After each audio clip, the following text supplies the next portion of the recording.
Jungle.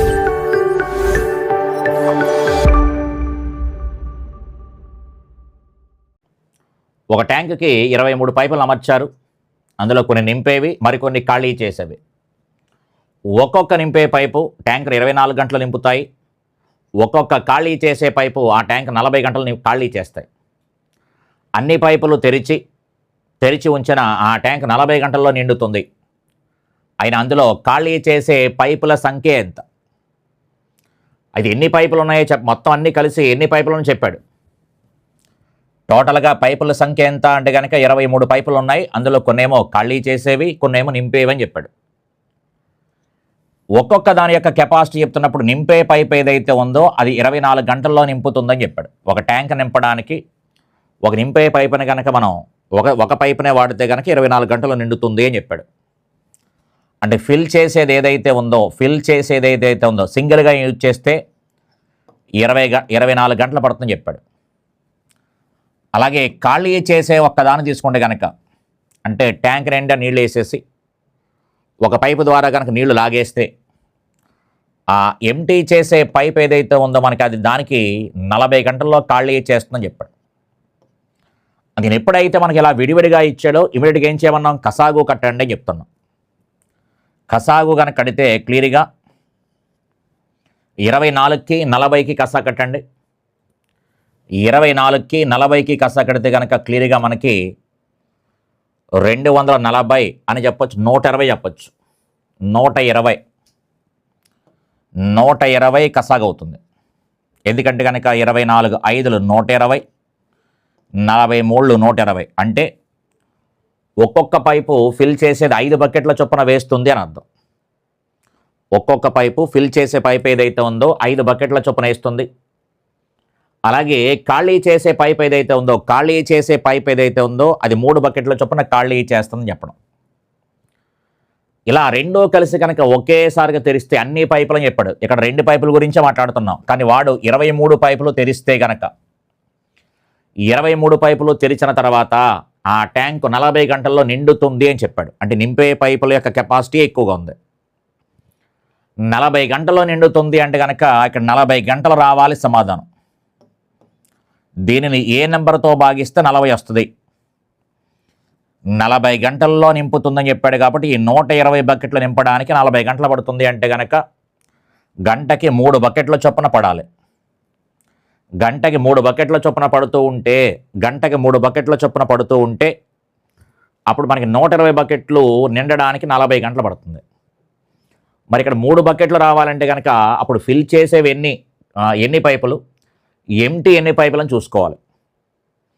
అందుకని ఇక్కడి నుంచి మనకి ఎక్స్ వైలు అనుకొని మనం చేసుకోవడం కంటే సింపుల్గా ఆప్షన్ వాడుకోండి. ఇక్కడ మనకి ఖాళీ చేసే పైపుల సంఖ్య అడిగాడు కాబట్టి ఖాళీ చేసే పైపుల సంఖ్య 14 అనుకుంటే, వాడిచ్చిన ఫస్ట్ ఆప్షను అప్పుడు మనకి ఫిల్ చేసేవి ఎన్ని అవుతాయి, 9 అవుతాయి. ఎందుకంటే 9, 14 కలిస్తే 23 కాబట్టి 9, 14 కలిస్తే టోటల్గా పైపుల సంఖ్య 23 కాబట్టి ఎంటీది ఫస్ట్ ఆప్షన్ 14 తీసుకుంటే కనుక తీసుకుంటే క్లియర్గా చూడు ఒకసారి. ఇప్పుడు మన ప్రకారంగా 9 5 ఎంత 45 బకెట్లు, 45 బకెట్లు నీళ్ళు వేస్తూ ఉంటే 14 3 42 బకెట్లు బయటికి లాగేస్తుంది. అందుకే 45లోంచి 42 తీసేస్తే 3 సరిపోయిందండి.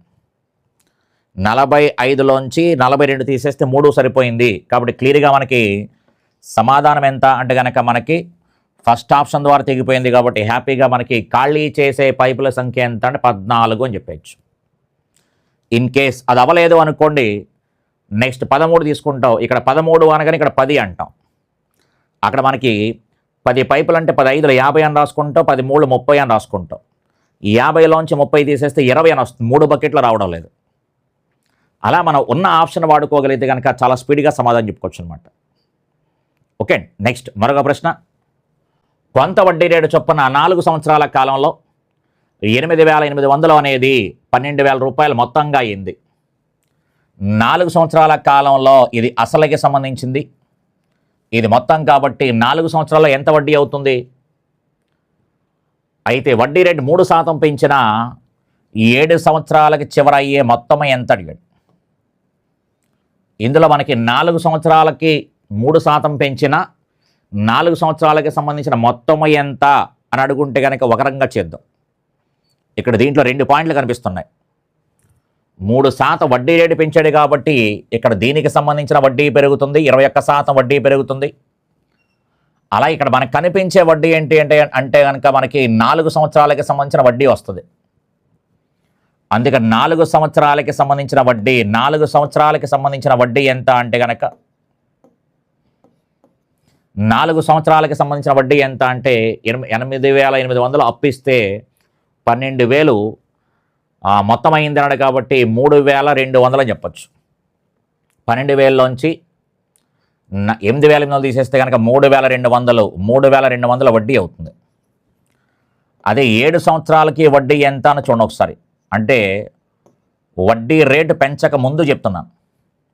3% పెంచిన తర్వాత 7 సంవత్సరాలకు అడిగాడు. ఆ 3% పెంచక ముందు 7 సంవత్సరాలకి సంబంధించిన వడ్డీ ఎంత? 7 సంవత్సరాలకి సంబంధించిన వడ్డీ ఎంత అంటే 4 సంవత్సరాల కంటే 4 8 32 కాబట్టి 7 8 56 5,600 5,600 అవుతుంది. ఇక్కడికి 5,600 ఎప్పుడు అంటే కనుక క్లియర్గా వడ్డీ రేటు పెంచక ముందు. మరి వాడికి వడ్డీ రేటు గిట్టుబాటు కాక 3% పెంచాను అని కూడా చెప్పాడు. 3% పెంచాడు కాబట్టి పెరిగిన వడ్డీ రేటు పర్సంటేజ్ రూపంలో పెరిగిన వడ్డీ రేటు ఎంత? 21%. అందుకని 21% వడ్డీ కూడా పెరిగింది కాబట్టి అది కూడా కనుక్కోవాలి.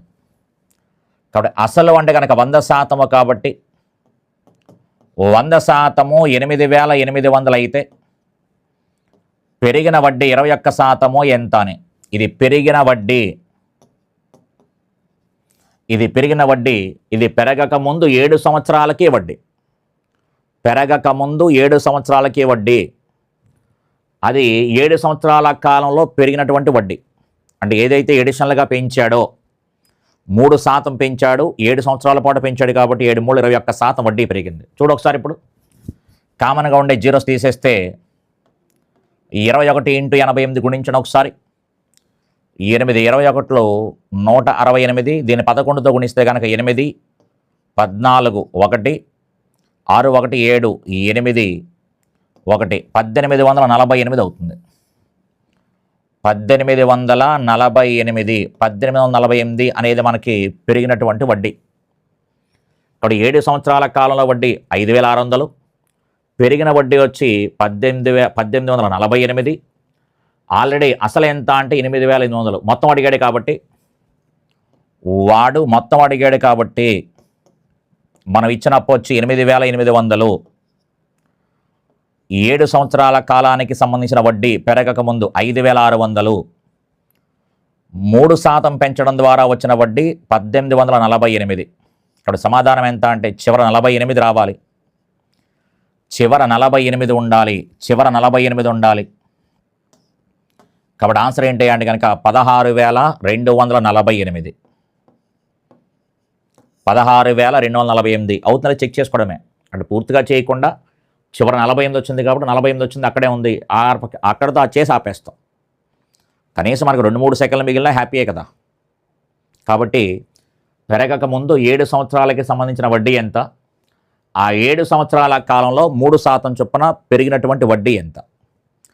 కాబట్టి మొత్తం అడిగాడు కాబట్టి వాడిచ్చిన అప్పు, 7 సంవత్సరాల కాలంలో సంబంధించిన వడ్డీ, పెరిగినటువంటి వడ్డీ అన్నీ కలిపి 16,248 అని చెప్పచ్చు. ఓకే, నెక్స్ట్ ఏ ప్రశ్న చూడండి ఒకసారి. ఒక వ్యక్తి తన ఇంటికి వెళ్ళడానికి 450 కిలోమీటర్ల దూరాన్ని కొంత దూరం రైలులో, కొంత దూరం కారులో ప్రయాణిస్తాడు. అతను 240 కిలోమీటర్లు రైలులో, మిగిలిన దూరాన్ని కారులో ప్రయాణిస్తే 8 గంటల 40 నిమిషాలు సమయం పడుతుంది. అదే 180 కిలోమీటర్ల రైలులో మిగిలిన దూరం కారులో ప్రయాణిస్తే అతనికి 20 నిమిషాలు అధిక సమయం పడుతుంది. అయినా కారు వేగం ఎంత? జాగ్రత్తగా అబ్జర్వ్ చేయండి ఒకసారి. జాగ్రత్తగా కనుక అబ్జర్వ్ చేస్తే కనుక 450 కిలోమీటర్ల దూరాన్ని కొంత దూరం రైలులో, కొంత దూరం కారులో అని చెప్పాడు. కాబట్టి 450 కిలోమీటర్ల దూరం అని చెప్పాడు. ట్రైన్కి సంబంధించి కారుకి సంబంధించి 240 కిలోమీటర్ల దూరం ట్రైన్లో ప్రయాణిస్తే మిగిలిన దూరం అంటే కనుక 210 కిలోమీటర్ల కారులో ప్రయాణించాడు. అప్పుడు మనకి టైం ఎంత పట్టింది అంటే కనుక 8 గంటల 40 నిమిషాలు పట్టింది. అలా కాకుండా 180 కిలోమీటర్లు కనుక ట్రైన్లో ప్రయాణిస్తే మిగిలిన దూరం కారులో అంటే కనుక అప్పుడు ఎంత అవుతుంది? 270 కిలోమీటర్లు అవుతుంది. అప్పుడు మనకి 20 నిమిషాలు అధిక సమయము అని చెప్పాడు. అంటే దీనికంటే 20 నిమిషాలు అధిక సమయం అంటే కనుక 9 గంటల అర్థం. దీనికంటే 20 నిమిషాలు అధిక సమయము, 20 నిమిషాలు అధిక సమయం అన్నాడు కాబట్టి 9 గంటల సమయం పడుతుంది అని అర్థం. అయితే వాడు కారు గురించి మాట్లాడే కాబట్టి కారు అనే ప్రోగ్రామ్ చూసుకుని ఒకసారి కారు గురించే మాట్లాడండి. కేవలం 60 కిలోమీటర్లు పెరగడం వల్ల 60 కిలోమీటర్ల దూరం పెరగడం వల్ల 60 కిలోమీటర్ల దూరం పెరగడం వల్ల 20 నిమిషాలు పెరిగిందని అర్థం. అంటే జస్ట్ సరదాగా లింక్ చేసుకుంటూ మాట్లాడుకుంటే ఎటువంటి ఈక్వేషన్లు వాడకుండా చాలా సరదాగా చెప్పచ్చు. కారు గురించి మాట్లాడాడు కాబట్టి ఇక్కడ 210 కిలోమీటర్లకు 270 కిలోమీటర్లు అంటే కారుకి సంబంధించి 60 కిలోమీటర్లు పెరగడం వల్ల అక్కడ మనకి 20 నిమిషాల సమయం పెరిగింది. కాబట్టి వాడు కారు వేగం అడిగాడు కాబట్టి కారు అనే నెంబర్ని వదిలేసి మిగిలిన ట్రైన్ నెంబర్ని 0 చేసేయండి. ట్రైన్లో కనుక 0 అయితే కారు కనుక 450 కంప్లీట్గా కారు మీదే వెళితే అని అర్థం. కంప్లీట్గా కారు మీదే వెళితే అప్పుడు ఏమవుతుంది? ఇక్కడ 180 కిలోమీటర్లు పెరిగింది. 180 కిలోమీటర్లు పెరిగింది. అలా ఇక్కడ టైం కూడా పెరుగుతుంది కాబట్టి ఎంత టైం పెరుగుతుంది చూడండి ఒకసారి. ఇక్కడ 60కి 180కి లింక్ ఏంటి మనకి? ఇక్కడ 60 కిలోమీటర్లు 180 కిలోమీటర్లు 3 రెట్లు పెరిగింది. 3 రెట్లు పెరిగింది. 63 180 కాబట్టి 23 60 నిమిషాలు పెరుగుద్ది. 60 నిమిషాలు పెరుగుతుంది. 60 నిమిషాలు అంటే గంట పెరుగుతుంది. గంట అంటే 10 గంటలు అవుతుంది. అంటే కంప్లీట్గా 450 కిలోమీటర్ల దూరాన్ని కారులోనే ప్రయాణిస్తే 10 గంటల సమయం పట్టిందని అర్థం. కంప్లీట్గా 450 కిలోమీటర్ల దూరాన్ని కారులోనే ప్రయాణిస్తే 10 గంటల సమయం పట్టింది. ఆ కారు యొక్క వేగం అడిగాడు కాబట్టి వేగము అనగానే దూరము బై కాలం అని చెప్తాం. దూరం వచ్చి 450 కిలోమీటర్లు, కాలం వచ్చి 10 గంటలు కాబట్టి 00 క్యాన్సిల్. కాబట్టి సమాధానం ఎంత అంటే 45 kmph అని చెప్పచ్చు. సమాధానం ఎంత అంటే కనుక 45 kmph. కంప్లీట్గా కారులోనే 450 కిలోమీటర్ల దూరాన్ని వెళితే 10 గంటల సమయం పట్టింది. 10 గంటల సమయం పట్టింది కాబట్టి క్లియర్గా వేగం ఎంత అంటే కనుక దూరము బై కాలం అని చెప్తాం కాబట్టి 450/10 45 kmph అని చెప్పచ్చు. ఇన్ కేస్ ట్రైన్ వేగం అడిగితే కనుక కారుకి సంబంధించిన నెంబర్ని 0 చేసుకుంటాము. అప్పుడు ఇక్కడ 450 వేసుకుంటాం. అప్పుడు ట్రైన్తో లింక్ చేస్తూ మనం మాట్లాడుకుంటాం. ఓకే అండి.